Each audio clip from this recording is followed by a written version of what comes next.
Hello, welcome to Let's Talk About Brand. I, of course, am your host, Christine Gritmon. And today is all about branding with influencers.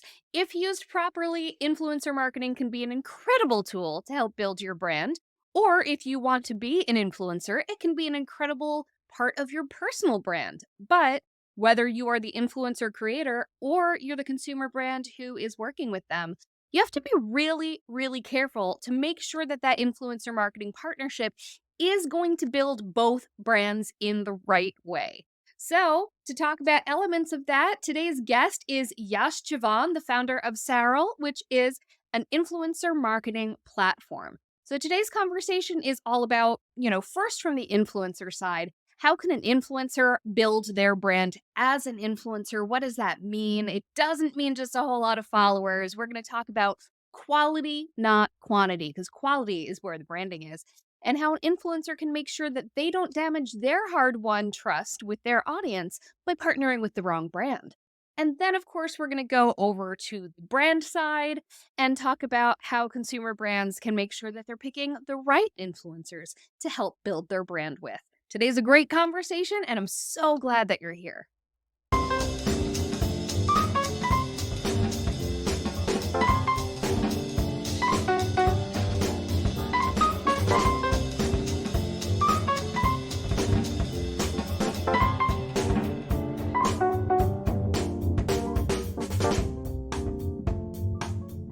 Today's show is all about influencer marketing. You know, I love digging into those buzzwords, figuring out what they do mean, what they don't mean, how people are going about it maybe the wrong way, and how to go about it the right brand-centric way. Since this is, of course, Let's Talk About Brand. So today we're going to talk about brand fit and making sure that when you are going into that influencer partnership, regardless of which side of it you are on, it is something that is right for your brand. And what does that even mean?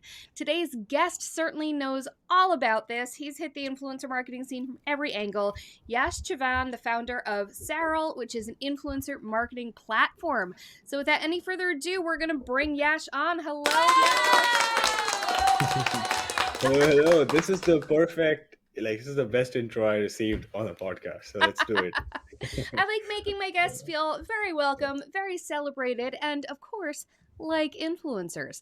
So, you know what? I love defining buzzwords before we get Sure. started. How do you define an influencer?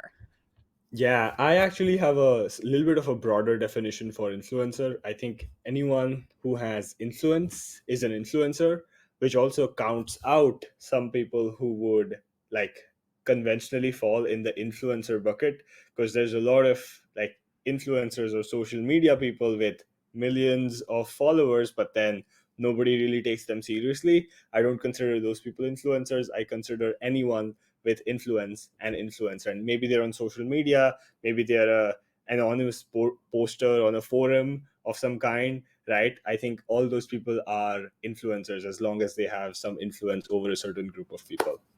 I absolutely love that you just got right in there with pointing out it's not about a ton of followers, because what Yep. does a ton of followers do for you if you can't actually get them to do things? There was a story a few Exactly. years ago about some online influencer who had, millions of Instagram followers, and she Yep. said, "Hey, I'm launching this clothing line." And I know. nobody even met her Yep. minimum pre-order. That's not Yep. what influence is.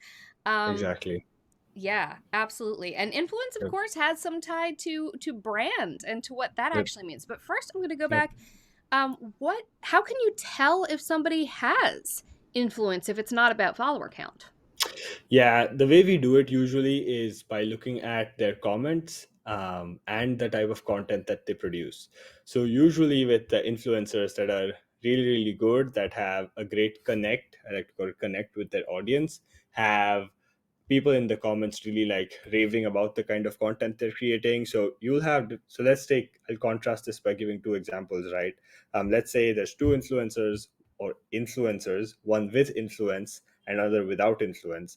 When the one without influence posts about a product, the comments are, let's say, "Hey, you look so good," or it's something like, I don't know, it's very like unrelated to what they're saying in the content or the caption, versus when someone with influence posts something, the content is just so persuasive and different in itself. But then the way as a brand you check whether or not the content is good is you look at the comments. The comments on good content will always say, I need this, I want to try this, I always wanted something like this, right? So that's how we determine, like we just go to their profiles and we are like look at the qualitative metrics of how good the content is and what people are saying in the comments. Those qualitative metrics, that is Yep. everything. All right. So if someone wants to be an influencer, if they want to actually Mhm. have influence, a lot of that Mhm. really comes down to sort of building a personal brand. There's a lot of Yep. overlap there between having a personal brand and having influence. Those two are Mhm. also kind of different, though. So I'd love your thoughts on how those two, having a personal brand and having Yep. influence, are similar. What are the similarities there that go into Yep. both? And how are they different? Because some people have one but not the other.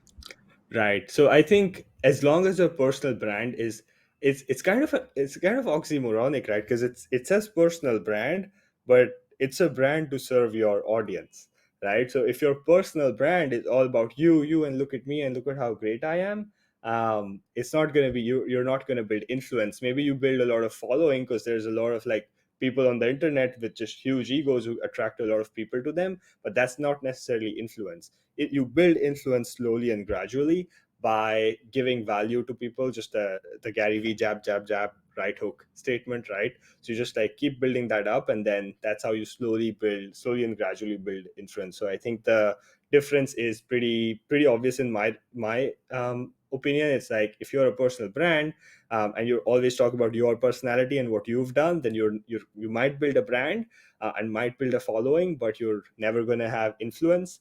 Versus if you keep serving your audience with great content, with by collaborations that actually serve them, and not actually like get you clout or anything like that, then you're going to build influence, which is important in the long run. And I think like a personal brand, even a smaller personal brand with good influence on your audience, is way better than having a huge personal brand being like world famous without anyone taking you seriously. Absolutely. Yeah. So, when it comes to bringing value to people, to making sure that you are a personal brand who's bringing your audience something that is going to jive with them, what are some things to consider before deciding what exactly you're bringing to this audience to make sure that it is on brand and it does fit with what they want from you, what they Yep. expect from you based on your Yep. brand? Yeah, I think I've been in the influencer. So I've seen influencers from a brand perspective. So I've seen some influencers who, when we started working with them, were at like, or let's say like 5,000 subscribers, and then 3 years later now they're at like 250K, some even at like 500K or more. So they have like pretty much 100x their audience in a relatively short period of time. So I've seen how they do it, and then even when they were small, they really just cared about bringing the best value. And I know value is again like a little bit of a jargony term, so let's define it. I think it's like giving away as much helpful information, because at the end of the day, content is information, and as an influencer you're in the business of creating content. So you can create vacuous content that doesn't mean anything, or you could create content that actually drives some like education or entertainment for people, or both.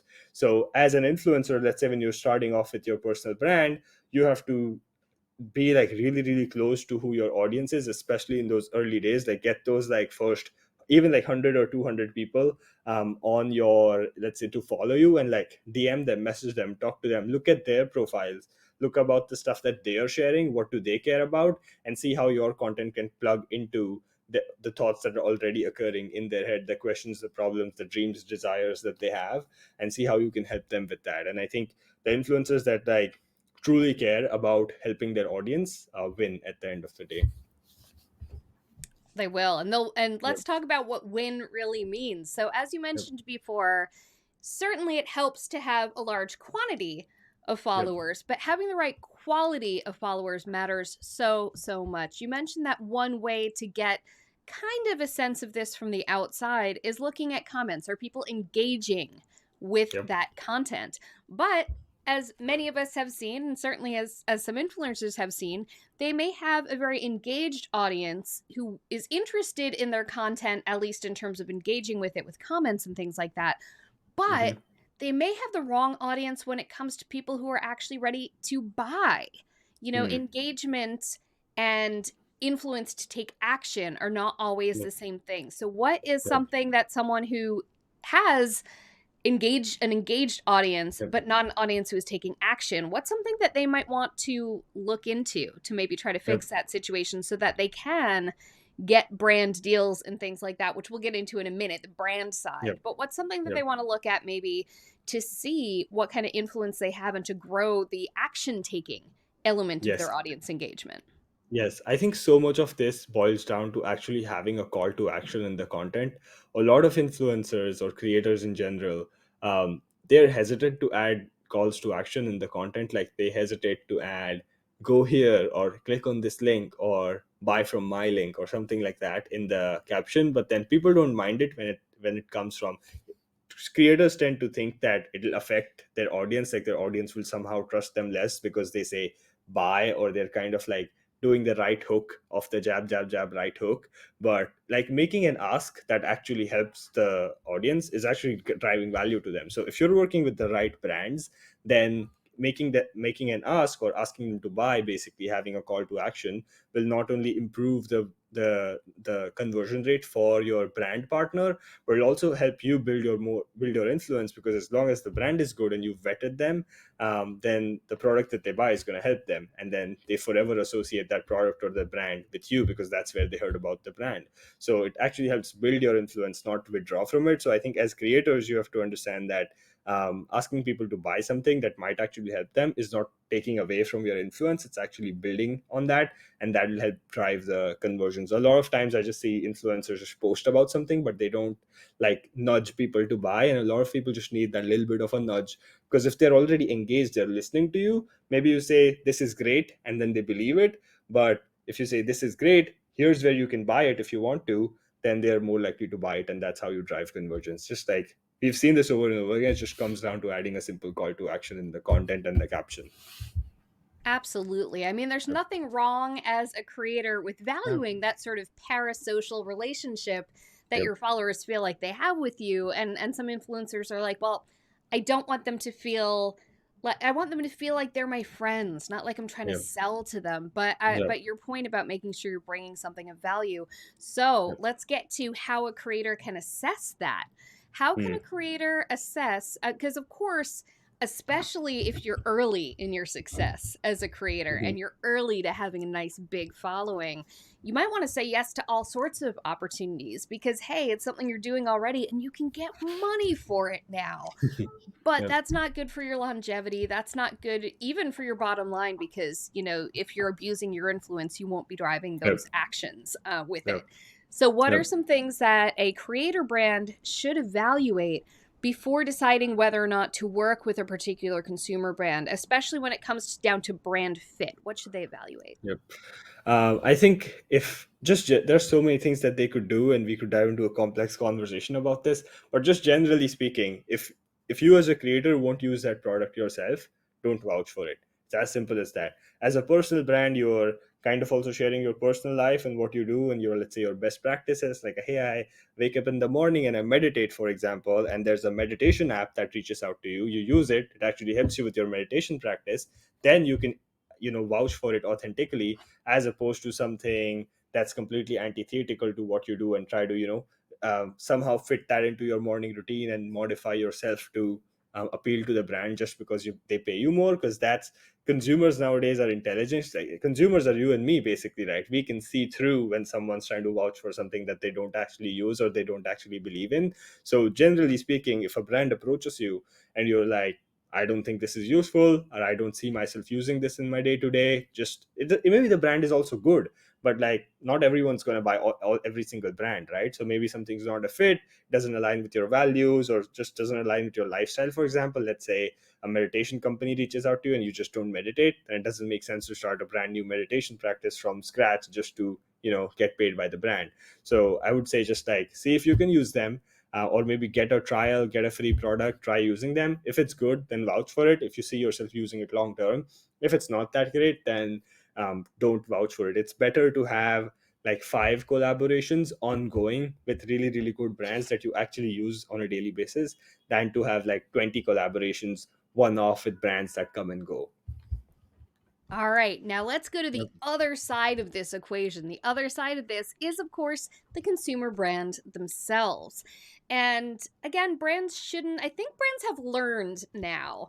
So I think we've been in the age of influencer marketing long enough at this point that they know that a lot of followers is not necessarily what's going to drive traffic for them. Yep. And it might actually drive some negative press for them if it's the wrong fit Mhm. with their audience. Yep. So, what are some things that a brand should look at to make sure that the influencer that they're approaching is a good fit for the brand?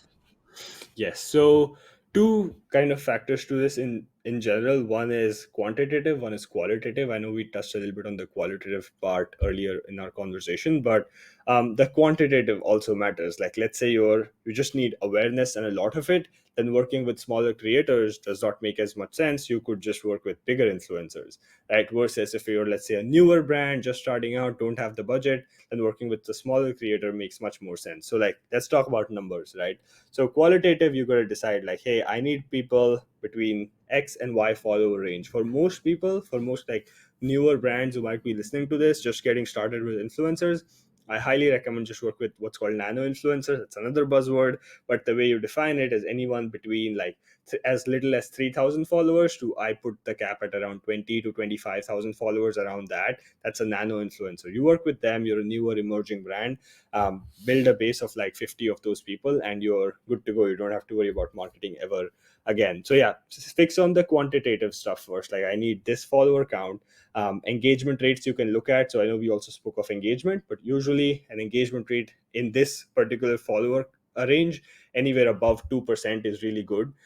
Even 1% is fine, but especially if it's a smaller influencer, you're looking at the 2 to 5% range is really good for an influencer. So get that down. So you're like, okay, I need people with, let's say, 10,000 to 20,000 followers with a minimum engagement rate of 2%. And that's it. Like, don't worry about anything else. Don't go after the bigger influencers. You have your quantitative factors down. Now, let's go to the qualitative factors. You don't want every single person with 10,000 followers, right? You need someone with a certain set of criteria. So let's define that. Define where your customers hang out and work with those people. What do I mean by that? So let's say, for example, you're a organic skincare company, right? Your own organic skincare brand. What are your customers consuming on social media? Let's say they're consuming, well, hashtag organic skincare, right? They're consuming my skincare routine, they're consuming my morning routine, something like that, right? So you create like these 3 to 5 core keywords or hashtags, and you find influencers who post content around that, and then you look at the content, you qualitatively analyze it. I say analyze, but it takes like 15 seconds to really see the content because it's short form and you're just able to see if your brand can fit into their content somehow. Look at that, then obviously look at the comments. Like I said, so you look at the content is good, look at the comments. If the comments are really nice, people are actually genuinely adding value in the comments, and engaging with it, saying like, I'm going to buy this, I need this, stuff like that, then that's a great influencer to work with. So figure out your quantitative metrics, look at some qualitative stuff, merge them, maybe put it in like a Google Sheet or a Google Doc, and like, okay, these are my criteria, these are the people I'm looking for, and then pass every influencer you come across through that filter, and then qualify them. And at the end, you'll have a great long list of influencers that you can work with. So back to the qualitative Yep. element of it, because that of course is the stuff that I care most Yep. about because Yep. branding. Yep. um, so how much should someone maybe look into who the audience is of that influencer? Because a lot of companies they kind of approach influencers and their audiences from two different directions, both of which are good ideas, I think, Hmm. in many cases, not all. One of them Hmm. is who is our audience already listening to, already looking at, so you can fit into that picture of what they're already consuming. But then there's, of course, the idea of, you know what? We want to grow an audience that we don't have as much of or as strongly as we would like. Who is Hmm. influential in that space? So Hmm. I'd love to hear from you sort of how a brand can approach either of Hmm. those tactics, because in a way that still is on brand, because even if you're tapping into an influencer whose network is among an audience that you don't have to the degree that you would Hmm. like to, you still have to make sure that you are on brand and that the influencer you work with Hmm. fits with your brand values. So can you Hmm. detangle that a little bit for me about Yep. how a brand could approach that sort of thing? For sure. Yeah. So we've done that before. So basically, if you're a brand, I don't recommend the second approach if you're a newer brand. Like if you're new to influencer marketing and working with influencers, there's a lot of like warm audience ready to buy from you in your niche. So don't try to diversify and chase the like the second prize when you have the first prize just waiting for you, easy access, right? So do that, like build your base of influencers in your core target niche first. Once you have that, or once you even have like a certain momentum going, let's say you have 20 or 30 people in your core niche promoting you, then maybe you could, if you want to do the second route where you want to like reach other audiences that might not be people who you already sold to or you already have in your audience, then you could try approaching those people. And then at that point you can't do an audience match, because fundamentally there's no audience match because you're going after a new audience, right? So you can't do that analysis. The way then you work with the new segment is you look at their philosophical values. And I know this will get a little bit more like woo woo, but basically what we do is like we look at their I'm in branding. I values. love the woo woo. The woo Yeah, woo is the yeah. brand. Yeah, exactly. So the boo boo is where all the branding is, right? So you look at their profile, for example, and you look at the stuff that they vouch for. You look at the other brands that they're promoting for you. There's no, I can't like quantify it fundamentally because it's so like natural. It's kind of like a gut feel that you build after a while. But then tactically speaking, what I would do if I were to look at an influencer, I'm looking at their profile, looking at what they write in their bio. If there's like certain things that they write, let's say for example they've written something like pet lover, then maybe like they care about animals, for example. Let's say you're a cruelty free brand, that resonates. Now like pet lover, cruelty free, it's not necessarily directly connected if you just like do a hard quantitative search for the keywords, but then they're related when in a human sense, right? So you look at those kinds of things, and then you scroll down, obviously look at their content. If that's like something that can align with the other type of content that you're creating, look at that. Look at the profiles of the people that are commenting and see if those are the type of people that you want to reach, because sometimes the influencer is one type of person but their audience is another type of people, right? So you want to look at the commenters, because the commenters are usually like representative of a wider group of engaged followers. So you look at the commenters and you're like, okay, their profiles, as long as they're public, you're able to look at the commenters and be like, okay, these are the types of people I want in my audience. So that like these are the types of things that you see when you collab with an influencer in like a tangential space. Now, we didn't discuss this in the pre show, but it's coming to mind now.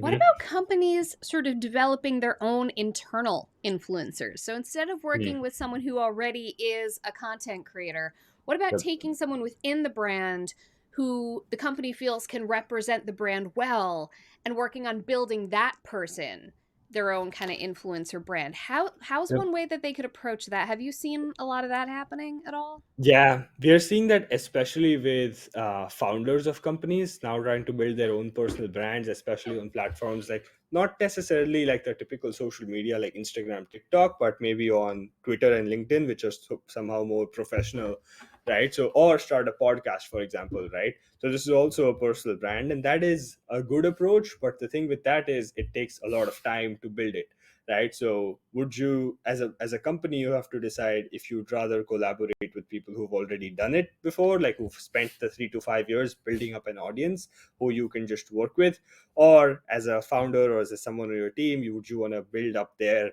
influence over time. And that's a little bit of a hit or miss, because it's like two separate skill sets to partner with people versus actually build a following. But if internally in the company, if you're the founder or you're the marketing person, or if you have someone on the team who has a bent for creating content, it definitely makes sense to invest in them or invest in that area of growth and slowly build your own following. Because what happens is when you have your own influence as a brand or as a founder of a brand or as a person who works at a brand, you have influence then over the other bigger influencers. Because even they want to work with brands and people who somehow have a taste of their world, right? So if there's a founder with, let's say, like a small ish following of, let's say, 15,000 people on Instagram, and an influence you reach out to an influencer, you DM them, for example, your DM is more likely to get answered. But obviously that takes a long time to build, so you have to make that decision for yourself, like what is worth investing in right now.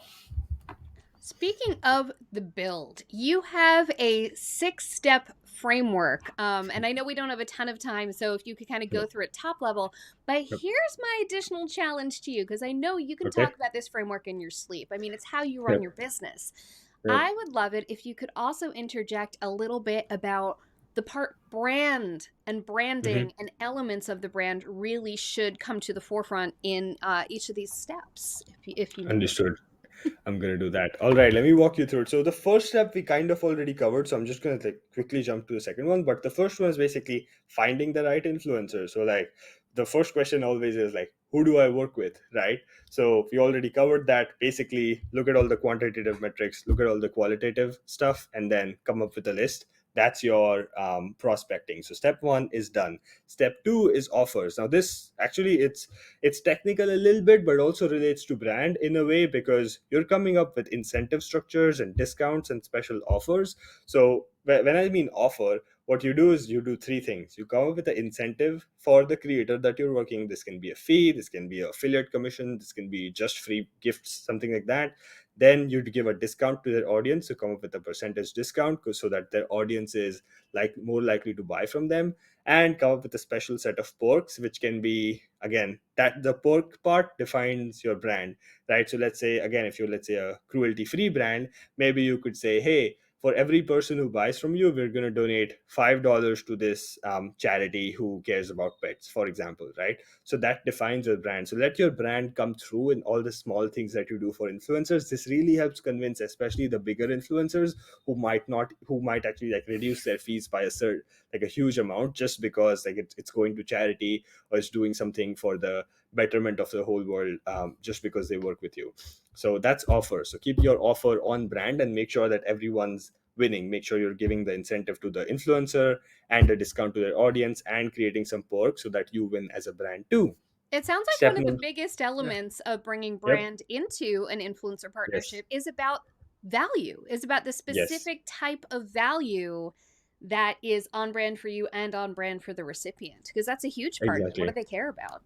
Exactly. Yep. And then once you have the offer down, the rest of it is just like step three is you reach out to them. So you reach out, and as long as you reach out to, step one was the right people, step two was offer them the right thing, and then you reach out to them. It's like it's kind of like a natural fit almost, because like let's say you reach out to a organic skincare influencer with your organic skincare product, which is cruelty free and sustainable. Like there's no real reason why they would not want to work with you, apart from like stuff that you can negotiate, like the fees or the commission or something like that. There's already a fit, which means it's already kind of like both you as in the brand and the influencer are looking at the same goal. You just want to figure out a way to work together to get to that goal. So that's step three, is like do the outreach, negotiate with them, have a conversation, build a relationship. Step four is to ship them the product. This is also where brands mess up sometimes, but then you have an opportunity to inject your brand here as well. It's in the shipping and the unboxing experience. Because what a lot of brands might do, especially if you're new to it, is you might just send a cardboard box like you do everyone else, right? With the product. But what you can do is like really personalize it. Write a personal note, and there's like tools you can use to automate all of this, right? You can write a personal note. You're able to add an extra freebie to the gift, create a video for them, like welcoming them to your ambassador program, something like that. Make the shipping experience really, really personal for them, and inject your brand as much as possible in that, so that the unboxing is so great that they're overwhelmed by it. That's step number four. Now they receive and the product. and Yep. and that'll probably get you not only a good brand impression to the influencer you send that to, but Yep. influencers, they make content. It's what they do. You're Yep. likely to get an additional brand Yep. impression because they're probably going to share that unboxing Yep. experience, or they'll share, "Oh my god, look at what this partner gave me, so excited." You'll get a little sneak Exactly. preview in there, and then that Yep. branding touch reaches Yep. beyond that influencer. Though even if it just hits that influencer, that's a really really good point. All of these are brand touches. Every communication you have with the influencer. Sorry, go right ahead. Exactly. Yep. All right. Yeah, I love it. Yeah, I mean, shipping is one because it's like the only touch point with 100% open rate, so it makes sense to just really nail that experience. Now coming to the fifth step, which is tracking the performance, which is also important. Like, you got to make the sales, you got to get the awareness, you got to get the engagement, right? So once they post, make sure you're tracking everything is like tracked in a Google sheet or in some kind of a platform or a tool, so that you're tracking everyone, see the sales that they're making, see the awareness that they're driving, and then based on this information, obviously with data, you're able to make decisions on who do you promote to, maybe like a higher tier affiliate commission, who do you give a bonus to, who do you pay a higher fee, and so on and so forth. So tracking the data and the metrics are also critical, so you, let's say, calculate brand lift, sales, and stuff like that. The final step, which is kind of again woo woo a little bit, but it's very very critical, it kind of takes you from good to great, is building good relationships with creators. A lot of brands mess this up. They'll do everything right, they'll track everything, they'll have all these influencers posting on them, but then the team or the founders, they don't know who these influencers are. Like, in reality, they've never hopped on a call with them, they've never really spoken to them about what the influencer cares about beyond just the collaboration in terms of the content itself or the product itself.